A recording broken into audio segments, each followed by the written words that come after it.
So the Nebraska Cornhuskers went 7-6, 3-6 in Big Ten Conference play, and it looked like everything was going to collapse and they were going to go 5-7 again at one point. But Rhule rallied the troops. He demoted Marcus Satterfield, brought in Dana Holgorsen, and now Nebraska has some momentum entering 2025. And the team that won the Pinstripe Bowl, that found a way to beat Wisconsin for the first time in over a decade, I'm going to give you a record prediction for them today. Nebraska, as a team, I think, is building towards something good, towards something great. And I think you saw that in 2024 at times where they were able to win some close games. In the Wisconsin game, they were able to, even with Wisconsin having some success on offense, they were able to wake up on offense and make that game so far away from Wisconsin's grasp that you didn't have to worry about a choke job.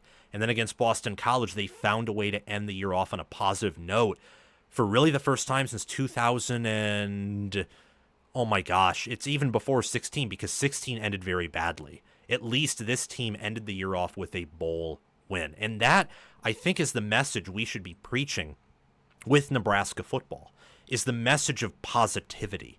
There's a lot more to be positive about with this team than negative. Yes, they were 12th in the Big Ten last year. They finished with the same conference record they had in 2023. But they made a bowl game. They broke through that glass ceiling, and they return a 5-star quarterback. They built up their team in the portal, and they've recruited at about the same level Scott Frost did, I think, with better development. So there's a lot going right for Nebraska. I love the quarterback position for them with Dana Holgorsen. I love that duo. I have Dylan Raiola on my All-Big Ten team for sure. I also have Emmett Johnson there at running back. I like the running back room for Nebraska, especially running back one Johnson. I have Rocco Spindler, Henry Lutovsky, and Justin Evans-Jenkins on my All-Big Ten teams on the interior of the offensive line. And then you travel down to wide receiver. Wide receiver, Dane Key, Jacory Barney Jr., and Neziah Hunter. That is a three-headed monster and one of the nation's best receiver groups. I like Luke Lindenmeyer to break out at tight end. I look at linebacker. I like Vincent Shavers Jr., Dasan McCullough, Marquise Watson-Trent. I also like Andrew Marshall and Ceyair Wright as a cornerback duo, especially Ceyair Wright, who I actually have, hint, as an All-American caliber player. Before we resume this segment, please take a few seconds of your time to make sure you have liked the video, subscribe to the channel, hit the notification bell for the channel and for any team podcasts and playlists linked in the description, and also comment your thoughts down below in the comment section and join my Discord server via the description. All of those things I just asked you to do are completely free, and they sign you up for things related to my channel, or they don't sign you up for anything. No cost to you, and all the benefit to you because we release daily college football content here on College Football with Sam. If you want to support the channel monetarily, sign up for a YouTube membership, or check any other links in the description for my merchandise store and Patreon page. Thank you very much, and let's get back to the segment. Not that we're talking about All-Americans here. That will be a different video. That will be for the deep dives. Hit the notification bell again to make sure you get notified when those deep dives release, because then I'll be talking about Nebraska and every other team I discuss. They're All-Americans, not just telling you who I have for their all-conference teams like in these record prediction videos. I lean negative, though, on the D-line. I don't have any Nebraska player on my All-Big Ten defensive line, and I have huge All-Big Ten teams. So I think that room, while not terrible, is certainly not up to the Nebraska standard, not up to a Big Ten standard. And I have concerns overall at DB. I like corner, but I do have questions outside of right because Marshall's an incoming transfer, and safety I think has some concerns there for sure. But the schedule's once again advantageous. Rhule's in year 3, and I think this is the best staff he's ever had at Nebraska. They're plus 610 to reach the playoffs, plus 3,800 to win the Big Ten, win total 7.5. They open up against Cincinnati in week 1. That's a trap game. Just telling you right now, it's a trap game. I think Cincinnati in the trenches matches up very well with Nebraska. Doesn't mean I think Nebraska's the inferior team. They're favored by 7. I agree with that, but trap game. That's a must win. Week 2, they host Akron. Week 3, they host Houston Christian. Week 4, they host Michigan. They get Michigan without their head coach on the sidelines. That's kind of a prove-it game. Week 5, they get a bye, and off the bye, they play Michigan State at home in Week 6. Got Maryland on the road Week 7. Back-to-back road games at Minnesota Week 8. host Northwestern week 9. Week 10, they host USC, play at UCLA week 11. They get a bye week 12 before traveling to Penn State week 13. You're not winning that game. And then week 14 against Iowa, who Nebraska's not beat Iowa at home in over 10 years. So this is going to be a pretty big schedule, pretty big season for Nebraska.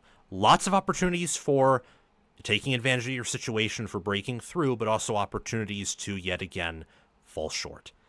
So looking at the schedule and the team, I like where Nebraska's at. This is the 14th toughest Big Ten conference schedule.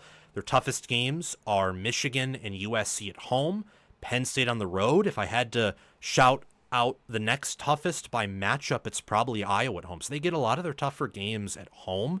And this is a team that is capable of reaching the playoffs. So a lot plays to Nebraska's advantage for sure. When I look at the Cornhuskers, this is a team that I think is about 8-4, maybe 9-3, maybe 7-5. That's kind of how I view it, if I'm being honest. Let me give you some predictions for Nebraska before I reveal their total record prediction here. So again, this is the mild to hellfire scale. It's kind of like a Scoville scale. So we have a mild take, a medium take, a hot take, a scorching take, and a hellfire one. So for Nebraska, I think the mild take is that they have their first winning record in Big Ten Conference play since 2016. I think this team is probably going 5-4, maybe 6-3 in Big Ten Conference play. I don't think they're going to go worse than that. They could, but I'm not picking that to happen. The medium take is that Dana Holgorsen and Dylan Raiola will lead a top 25 offense, averaging points per game and efficiency. So points per play or ESPN's efficiency metric. I don't necessarily care a ton for yards per game, because if you're a super dominant team and your defense forces a bunch of turnovers and different things, you're not always going to have a super dominant yards per game offense in terms of surface level.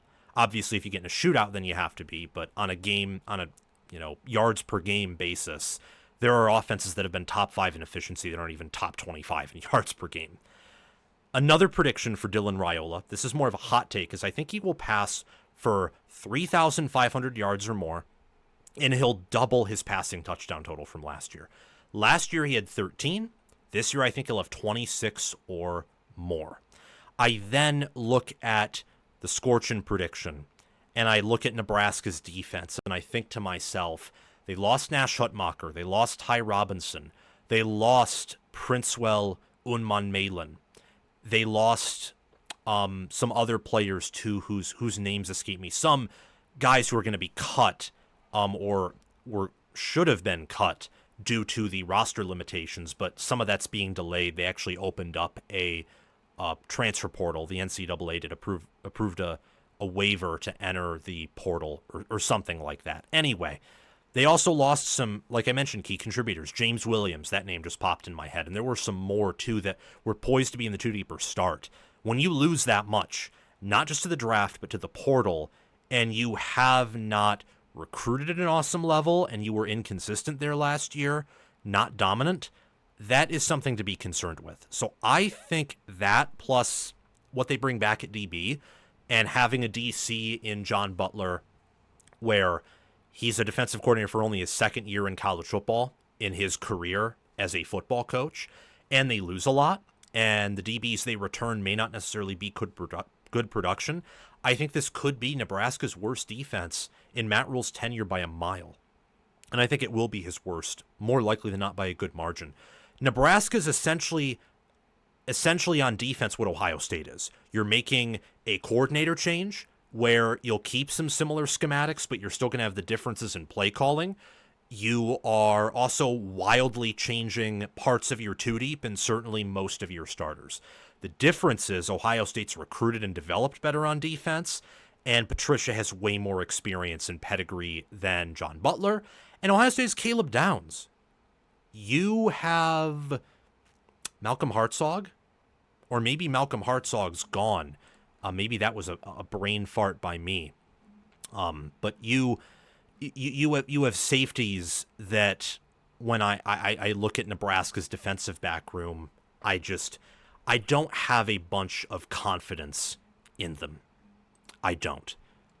Oh no, Malcolm Hartzog's still on the team. Marquise Buford Jr., Deshaun Singleton, Mario Buford. I like Ceyair Wright at corner, though. But corner and linebacker, those positions aren't enough to cover your whole defense. The hottest take, the Hellfire one, prediction number 5, is that the Cornhuskers will lose 3 games at home this regular season. 3 games at home. So your home games are, we're not going to do the non-conference because Akron and HC were automatic wins. Michigan State, Michigan, Northwestern, USC, and Iowa. So 3 out of those 5 will be losses. And that's a pretty bold pick and certainly a Hellfire hot take in my mind, because in order for Nebraska to have a winning conference record, you can only lose 4 conference games. And since I think all the losses at home are going to come from in conference, that means at most Nebraska will lose 1 conference game, but then on the road, that being, but then lose 3 at home, which is interesting, but let me explain this here. I think Nebraska's going 8-4, 5-4. They're going to be tied for 7th in the Big Ten, and they're going to go to a bowl game. That's what I'm looking at with Nebraska right here. So they're going to be a probably top 25 caliber team in my mind. They will go to a nicer bowl game than last year, probably win the bowl game, because Nebraska still hasn't been there in so long that they'll be motivated. I think Rhule's a good culture, will prevent opt-outs like he did last season. However, I look at some of the matchups Nebraska has against Michigan, for example. You have the coaching edge in that game because Moore's suspended, and I think Rhule's a better coach than Moore anyway. But Michigan is a pretty big roster edge, I think, in the trenches and on defense. So Nebraska, I think, would have to have a really good game on offense, and Michigan may have enough figured out on offense by then to where Nebraska may have to have they may have to play at an A or A plus level and rely on Michigan to play it barely above average or worse than that, which is possible, but still, it's a tough game. I think Michigan State in Week 6 is a trap game. I think it's the definition of a trap game. Nebraska will probably be favored by a touchdown or double digits, when in reality these rosters are pretty close together, especially at this point in the season when injuries haven't completely destroyed either. You look at, Minnesota. That's a game that could be a loss, could be a win, but it won't be easy. USC right now is in a better spot than Nebraska is. Luckily, Nebraska gets them at home, but it's not an automatic win. I think Penn State's the only auto loss on the schedule, but that combined with Iowa, who's had Nebraska's number, and the other teams I mentioned, means Nebraska's probably not going 11-1 or 10-2 yet. I don't think they're going to win double-digit games like they traditionally do under Matt Rhule in his 3rd year, because the era's different. Rhule's had to make some staff and roster adjustments that I don't think he anticipated. I still think regardless of all of that, though, they are going to get better. I mean, 8 wins for Nebraska, even if there's a bowl loss in there. 8 wins, potentially 9 if you get to a bowl game and win it. Not if you go to a bowl game, when you get to the bowl game and if you win it. That would be absolutely massive for Nebraska.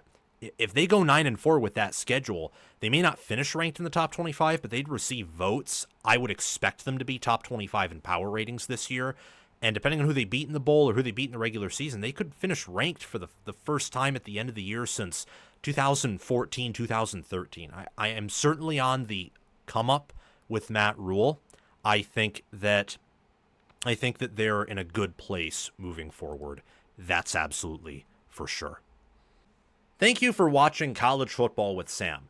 Make sure that you've liked the video, subscribed to the channel, hit the notification bell for the channel and team playlists and podcasts in the description, joined the free Discord server where we talk college football 24/7, and have commented your thoughts down below. Check out the description for any ways you can support the channel monetarily. Everything else I've asked you to do is completely free, and your support means the world to me. We're trying to become the next big thing on college football YouTube. 6-figure subscribers, maybe 1 million one day. I think we can do that.